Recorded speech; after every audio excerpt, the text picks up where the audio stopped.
एक चांगला व्यक्ती कसा ओळखावा असा प्रश्न आपल्याला नेहमी पडत असतो.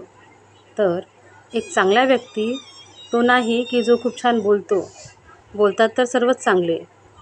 छान छान शब्दसंबंधांचा वापर सर्वजण आपल्या बोलण्यात करतात. खूप चांगले काम करणाऱ्या व्यक्तीलासुद्धा आपण हा व्यक्ती खूप छान आहे असे नाही म्हणू शकत. तर निरीक्षण केल्यानंतर असं आढळून येतं की जो व्यक्ती स्वतःभोवती चांगलं वातावरण तयार करू शकत असेल तर तो व्यक्ती चांगला.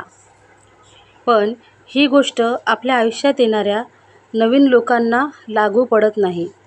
कारण ते नवीन असल्यामुळे आपण त्यांच्याशी चांगलंच वागणार.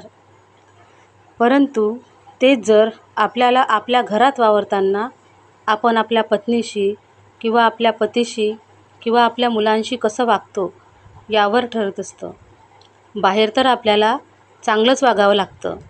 कारण बाहेरच्या लोकांना आपल्याला इम्प्रेस करायचं असतं.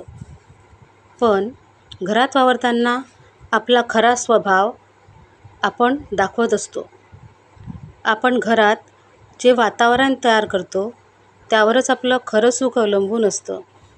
आपण जर स्वतः आनंदी आणि स्वतःला खुश ठेवण्याचा प्रयत्न केला तर तो त्या प्रकारच्या लहरींनी आपल्या घराचं वातावरण भारावून जाईल आणि घरातील प्रत्येकाला सुखी, समाधानी आणि आनंदी आयुष्य जगण्याची प्रेरणा मिळत असते.